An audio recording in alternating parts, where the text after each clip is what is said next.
very honored when they asked me to do it. We had an idea to do it, and then they came. They said, "You be the chairman." And but I take it very seriously. We have a great group of people, and incredible young people that are leading it from within. It's running beautifully. Started already, and every country, just about every country, wants to be a part of it. And we just sent out the letters a couple of days ago, and these are just the countries that are here. They happen to be in Davos. So we said, we'd be honored if you wanted to join us up on the stage. And it's really great. They're friends of mine. I think, let me see. Yeah, every one of them is a friend of mine. A couple, let's see, a couple I like, a couple I don't like. No, I like, actually, this group, I like every single one of them. Can you believe it? Usually I have about 2 or 3 that I can't stand. Usually I have 2 or 3 that I don't like. I don't find them up here. I like every one of these people. No, they're great people. They're great leaders. And the Board of Peace is composed of leaders, the top leaders in the world, actually. Last October, we released a plan for the permanent end to the conflict in Gaza, and I'm pleased to say that our vision was unanimously adopted by the United Nations Security Council late last year. Under phase 1 of this plan, we have painstakingly maintained that Gaza, and we're going to have it very strongly, and it's what we have, maintained the Gaza ceasefire, delivered record levels of humanitarian aid. We've given aid. You know, you used to hear all the people were starving, and it was terrible.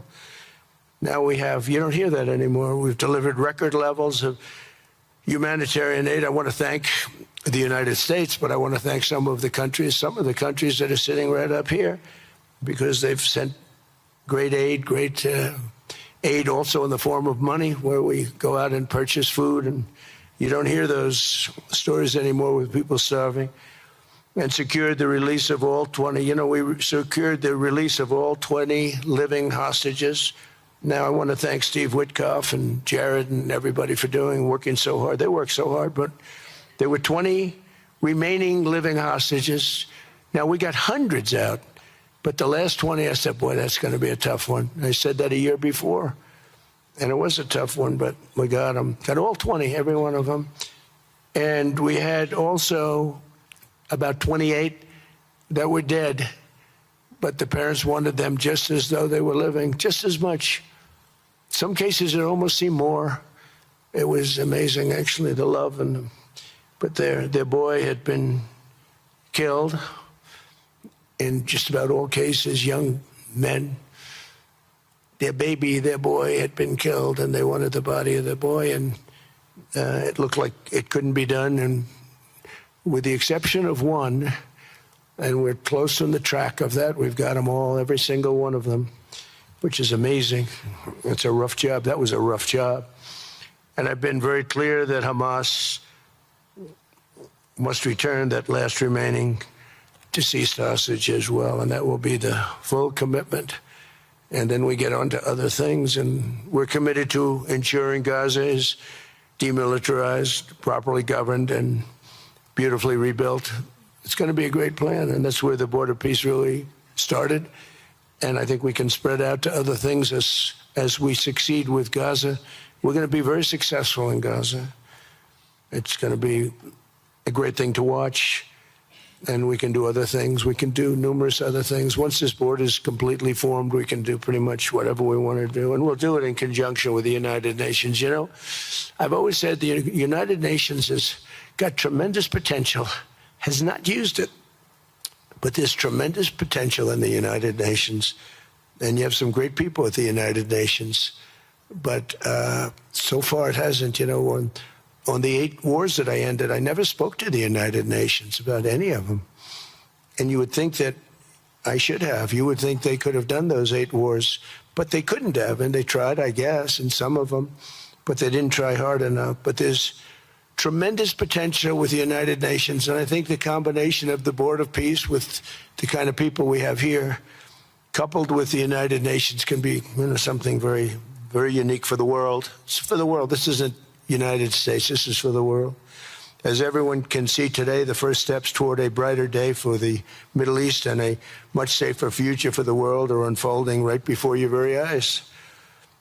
Together, we are in a position to have an incredible chance. I don't even call it a chance. I think it's going to happen.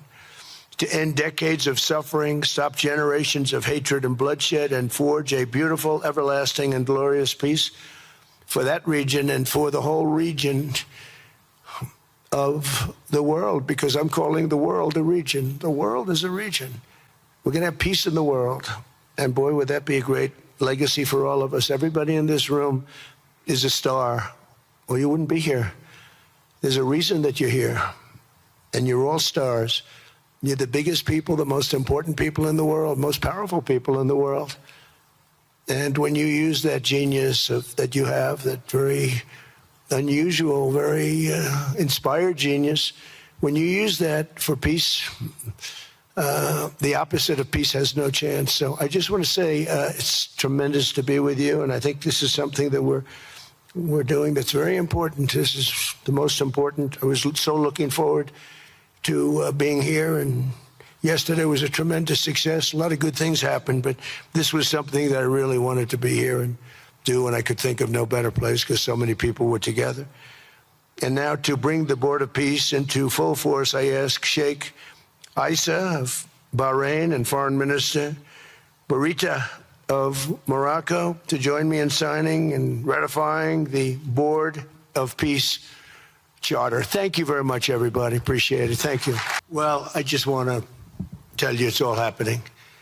And one of the first things I said when we really got involved in this project, and it's a big one, but it's very doable, I said to Jared and Steve and some of the other folks, including Larry Fink, and congratulations on the great success. The two of you have done a fantastic job. This is bigger and better than ever.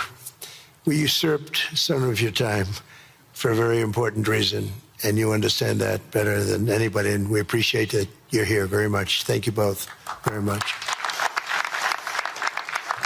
But I said that, you know, this is a great location. It all begins, see, I'm a real estate person at heart, and it's all about location. And I said, look at this location on the sea. Look at this beautiful piece of property, what it could be for so many people. It'll be so great. People that are living so poorly are going to be living so well. But it all began with the location. That's the vision. They look out on the waters, and very few places are like it. So we put together a team that's outstanding, a team that's done it before, a team that I think has done tougher jobs. If you want to know the truth, we've done some tough jobs. And we continue to. As far as the United States is concerned, we're behind it. And the United States has never been stronger, never been bigger, better. It's doing really well.